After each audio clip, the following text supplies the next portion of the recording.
लोकसभा निवडणुकीचे देशातील टप्पे संपलेत आणि आता प्रतीक्षा आहे ती या लोकसभा निवडणुकीच्या निकालाची। 4 जून रोजी हा निकाल लागतोय आणि अशामध्ये एक्झिट पोल देखील समोर आलेले आहेत।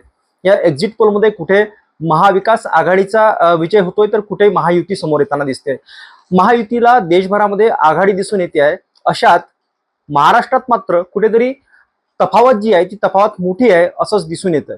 आपल्यासोबत बोलण्यासाठी खासदार रामदास तळस आहे आणि आपण त्यांच्याकडून समजून घेऊया आणि जाणून घेऊया की कशा पद्धतीने या संपूर्ण एक्झिट पोलकडे ते पाहतात। काय वाटतं हे जे एक्झिट पोल आलेले आहेत या एक्झिट पोल बद्दल आपलं काय मत आहे? काल या ठिकाणी संपूर्ण देशाच्या एक्झिट पोल आले आहे आणि एक हाती सत्ता भारतीय जनता पक्षाला मिळणार आहे। एनडीएला 400च्या वर या ठिकाणी विजयापर्यंत आम्ही जाणार आहे। वर्धा लोकसभा मतदारसंघाचा आपण विचार केला तर गेल्या 10 वर्षाच्या कार्यकालामध्ये जे 60 वर्षाच्या कार्यकालामध्ये जे काम झालं नाही काँग्रेसच्या पक्षाच्या राज्यात ते काम 10 वर्षाच्या कार्यकालामध्ये आपण या ठिकाणी केलं। या देशाचे प्रधानमंत्री नरेंद्र मोदींनी जे विकासाची गॅरंटी घेतली होती ती गॅरंटी आपण जनतेपर्यंत पोहोचण्याचं काम केलं। विकासाचा अजेंडा आपण जनतेपर्यंत पोहोचण्याचं काम केलं। या महाराष्ट्राचे उपमुख्यमंत्री देवेंद्रजी फडणवीस यांनी आमदाराला दिलेला निधी त्यामधून झालेले कामं हे अनेक विकासाचे कामं या 10 वर्षाच्या कार्यकालामध्ये वर्धा लोकसभा मतदारसंघामध्ये झाले।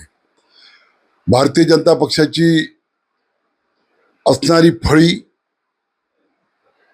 आणि आमदाराचे प्रयत्न, भारतीय जनता पक्षाच्या कार्यकर्त्याचे प्रयत्न आणि नेत्याचा आशीर्वाद हा सर्व अजेंडा घेऊन आम्ही जनतेपर्यंत पोहोचून राहिलो आणि जनतेने त्याला आम्हाला तिसऱ्यांदा पुन्हा मला या ठिकाणी निवडून देईल अशी शाश्वती दिली एक्झिट पोलमध्ये आपण पाहता।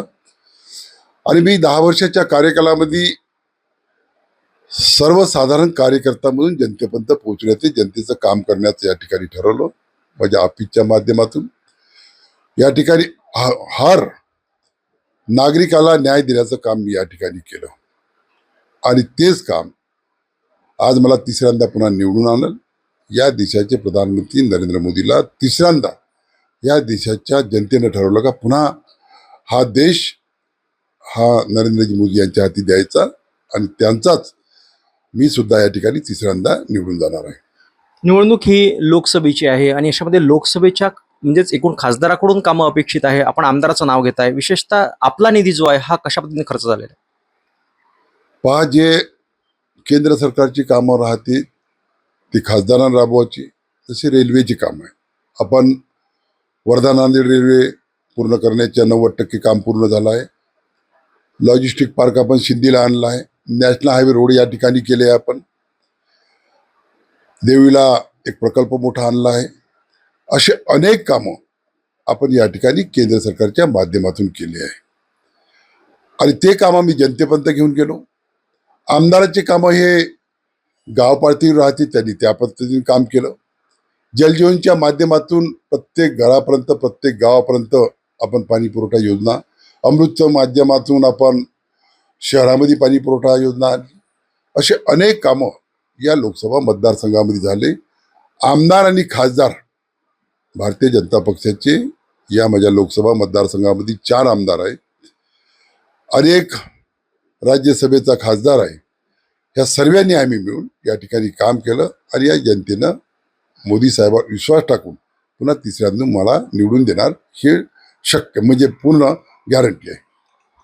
उद्धव बाळासाहेब ठाकरे आणि शरद पवार हे 2 मोठे नेते जे आहेत या नेत्यांनी जंग एकूणच परिस्थिती जी आहे जंग पछाडले आणि या ठिकाणी प्रचाराची धुरा जी आहे ती सांभाळली। अशामध्ये आपला जो विजय आहे किंवा एकूणच महाराष्ट्रातला जो विजय आहे हा कसा वाटतोय तुम्हाला? निश्चित आहे? जे एक्झिट पोल येतात आहेत ते आकडे काय सांगतात? इंडिया आघाडीने विकासाच्या मुद्द्यावर ही इलेक्शनच लढवलं नाही। त्यांचा जो विकासाचा मुद्दा सांगण्याचं काहीच नव्हतं आणि म्हणून जाती जातीमध्ये विष पेरवण्याचं काम त्यांनी केलं। परंतु या लोकसभा मतदारसंघातील आणि पूर्ण देशातील जनता जातीवादीला विसरून विकासाचा अजेंडा घेऊन जनतेसमोर गेले आणि आज आपण पाहतो एक्झिट पोलमुळं भारतीय जनता पक्ष पुन्हा बहुमताचं सरकार स्थापन करणार आहे। विजयाचा एकूणच तुम्हाला विश्वास आहे, पण अशा 4 जूनला विजय आणि पराजय या दोन्ही बाजून जर विचारात घेतल्या तर कशा पद्धतीनं तुम्ही विजयाला समोर जात किंवा पराजयाला समोर जात?